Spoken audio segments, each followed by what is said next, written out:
I was looking at these panels, and that's usually how I tell. And it's like, nope, that's 100% NC3 panel.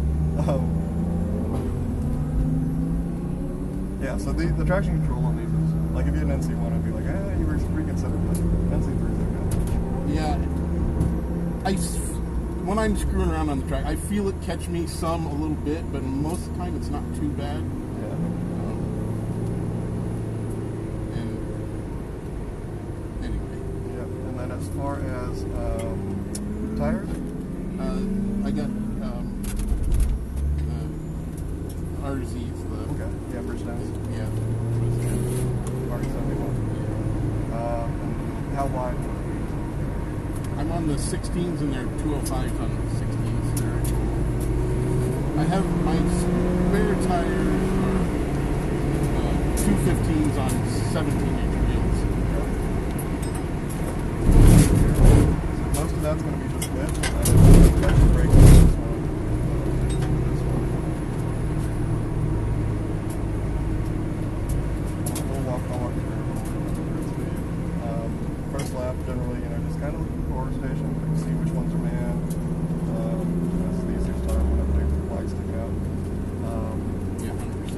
Yeah, just here in particular, like, since they're all kind of fence, it's like just near impossible to see unless they got a flag hanging out.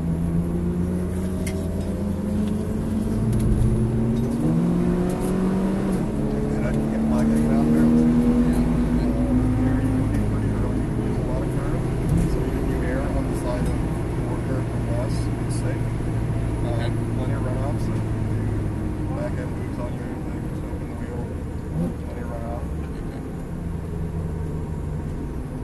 How comfortable are you with mixed inputs of braking and turning? Working on it? Yeah, working on it. I mean, a lot of turns. Start on the right, you got to go to the left.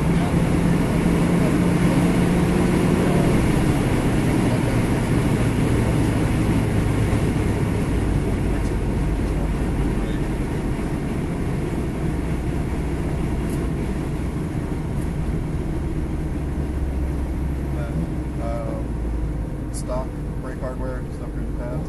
yeah, I've got G-Lock pads and RBF brake fluid. Nice. This section of the track is very much about braking. Very straightforward. Over here, I'm trying to look as far around as I can. Work on adding throttle.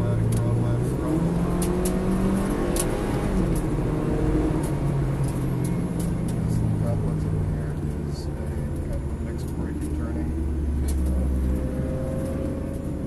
Like no throttle gets it out here. You open up the wheel. Carousel more or less just a lip. Brake in a little bit earlier in here. There it is in here.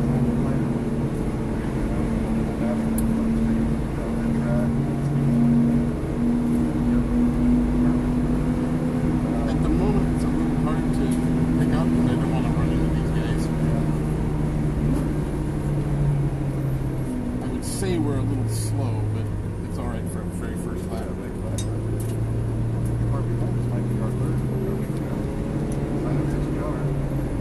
He's acting like he wants to go right by me, but We're not going to have any of that right now. Let's get our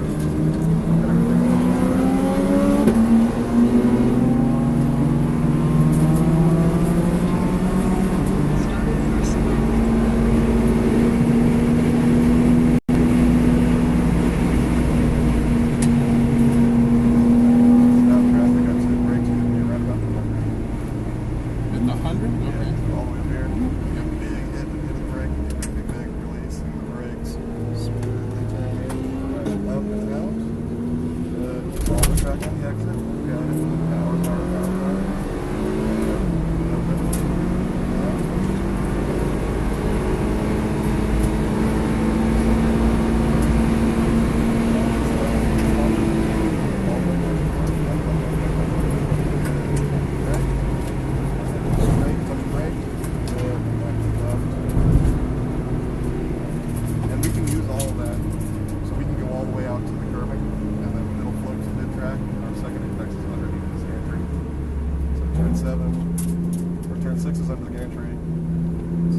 plastic index.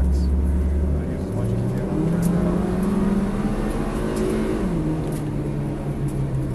Basically turn it in, and then it's kind of a fixed rate for turning up this hill. And then you compare the big one. You also use a lot of cover on the right.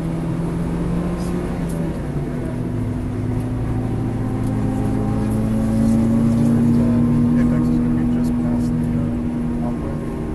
So you want to be about a car under the walkway, just a car width or a car length before the index.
Try not to jump into the pockets at the end of this line instead of the middle of this line. Yeah.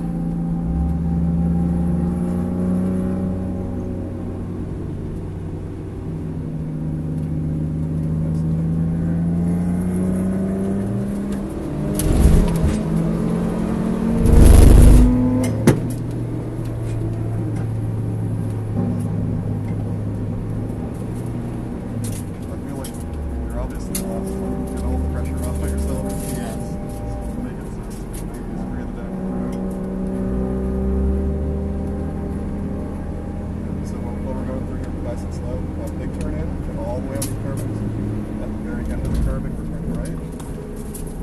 Yep, and we can take a lot of curve here, then straight through here, and then it'll be a touch of brakes, and then release and turn. And like that'll be scary fast when we're going. Okay. But that's a really fun little complex. Okay. Most people will brake for 4, and we're not going to brake until 4. Okay. Well, we'll see what happens. I mean, we will definitely work into it, but there's a ton of speed to be had by compromising the exit and the brake.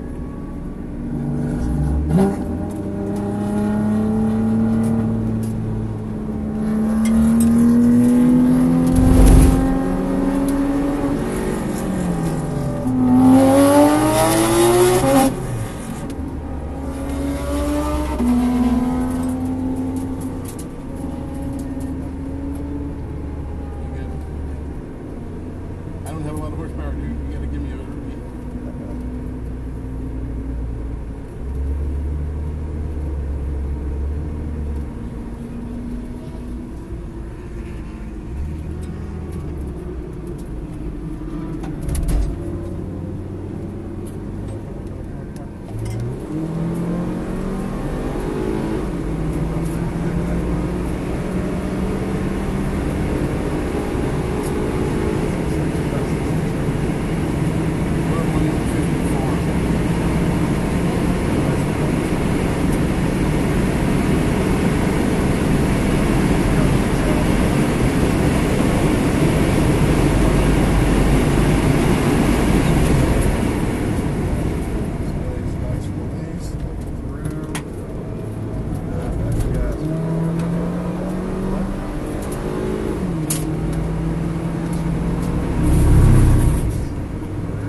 saw the 4-minute lap coming.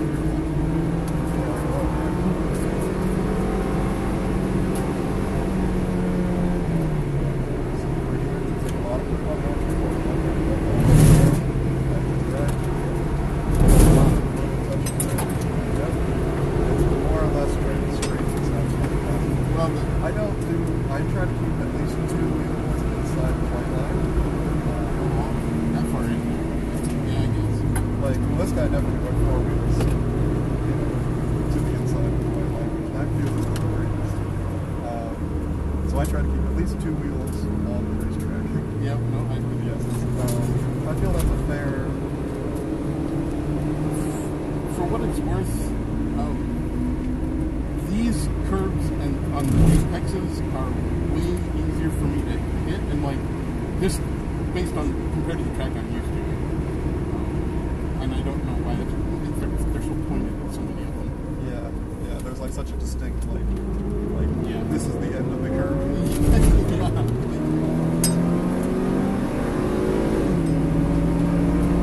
nice that they don't have any.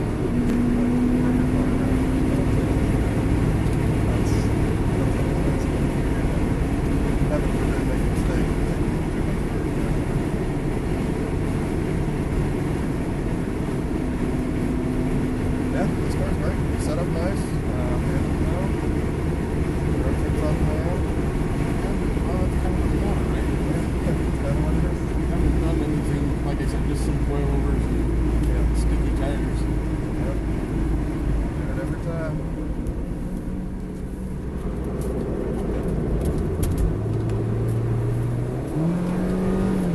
I bought this car. I have plans for this car, and I'm going to try out. I want to try to reprogram the transmission and start using the paddle shifters. Oh yeah. But the way these are set up, they're a little awkward with the thumbs, and then like it doesn't like to shift downshift. If you hit the downshift, if you hit the downshift too soon, then it won't downshift. Locks you out. Yeah, like locks you out for like way too long. So I want to do some reprogramming of the transmission. It works alright in automatic. I didn't like it. I'm looking to swap arms in my CFA. See, that's everybody's doing that, and I'm sort of like, this one's already in here. Yeah, that's true. You already got one. You can just make it work better. Yeah, I just need to work it a little better. And